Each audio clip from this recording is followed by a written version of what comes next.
What's good, fam? I thought we'd talk a little bit today about Mormonism, because I've always found Mormonism to be pretty interesting, and I've been rewatching that HBO show Big Love, which is about polygamy and uh, FLDS people, but they've kind of created their own version of FLDS. It's not as corrupt or popular. I guess they don't live on a compound, but they still have a plural marriage. But yeah, I mean, I guess that's what's probably got me thinking about Mormonism. But I also have been, like I said, I've been watching those reality TV shows about the Christian cults. But anyways, Joseph Smith was a Freemason. He's a documented Freemason, and he used to carry around a Jupiter's amulet, which really means nothing to me. I don't know what a Jupiter's amulet is, but to me that means that he was probably into astrology and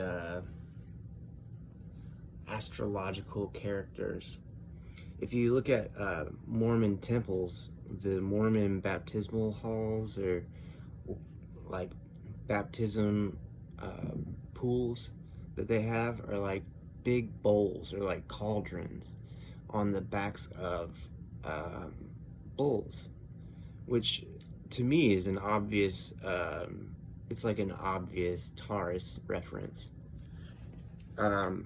seeing as how he's a Freemason, and it would just it makes sense to me that that would be a reference to Taurus. But obviously these things are not biblical. When the Jews were led out of Egypt, out of slavery in Egypt, they put all their gold together, melted it down, and made it into a gold bull or a calf. And I think it changes depending on the translation that you read, but it's some type of male cow. And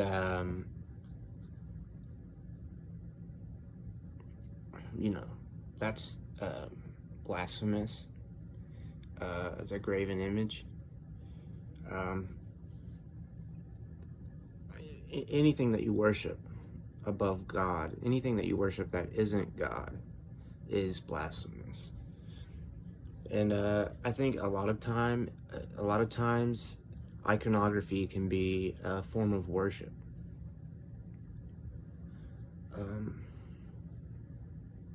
You'll see that a lot in Catholic cathedrals, and in even Episcopalians and certain sects within Protestantism. They use this iconography a lot. The cross. If you're a Christian, why are you wearing the apparatus that was used to kill your Savior? I think there is a lot of beauty in the cross. I think that remembering grace is important, but also remembering the law is important, and really knowing why that grace is there is important. But so I'm not singling Mormons out when I'm talking about this iconography and the baptismal pools that they use in the temples that they use. They also do this thing where it's a clergyman will stand behind a curtain or a veil, and they'll stick their hands out and hold your hands and pray with you, and you have to be in a certain type of Mormon garb during this ritual. And it's very sketch. It's very new agey and not biblical at all. But Joseph Smith was when he was young, I don't know how old he was, but he was either in his late teens or early 20s. He went to a grove of trees and pray. And apparently when he was there, he was confronted by two angels. and one of them would have been Moroni, the angel that brought him the book, the book that only he could translate, you know. Uh, and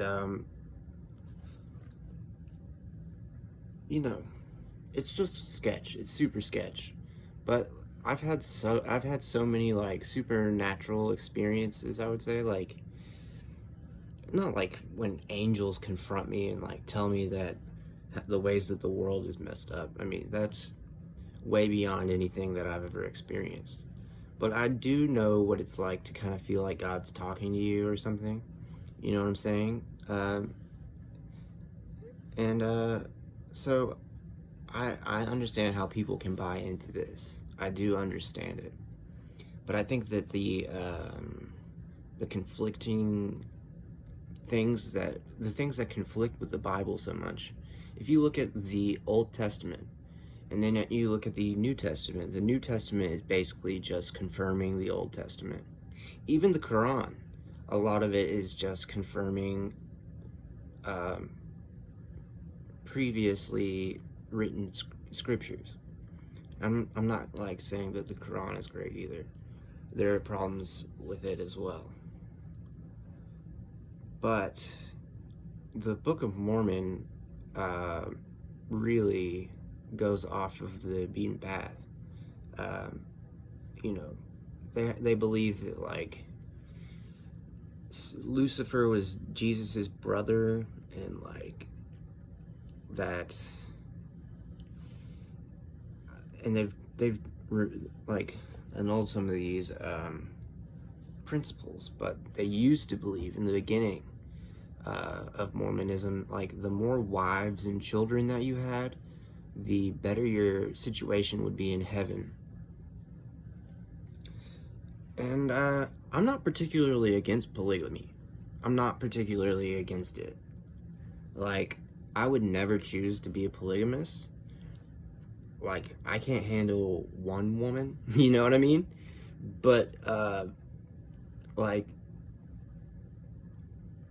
I don't think it's necessarily a bad thing to have big families and to, you know, so I'm not against polygamy per se.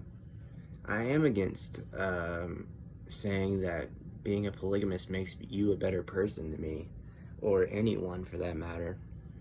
You know what I'm saying? So I just think that there's a lot of sketchiness and like cultural things that are created to divide us within these American Christian sects, such as Mormonism. It seems to me recently that all these different Protestant and, you know, whatever sects, even Catholicism, Christianity in general, different sects of Christianity are just out there to divide us. I mean, if you go to any church and they tell you and they preach, what they're saying will make sense to some extent. You know what I'm saying? Like, there may be certain things that you disagree with that they say. There may be certain things that you are surprised about, that you learn um, and you change your opinion to some extent about. But overall, it's like if you look at all of the differences within these sects, they have far more similarities. It would be better if we could all just come together and not be such snotty bitches and like try to agree about things and compromise to compromise our traditions in order to live as closely to the word as possible. But you know, that'll probably never happen. People are so set in their ways, and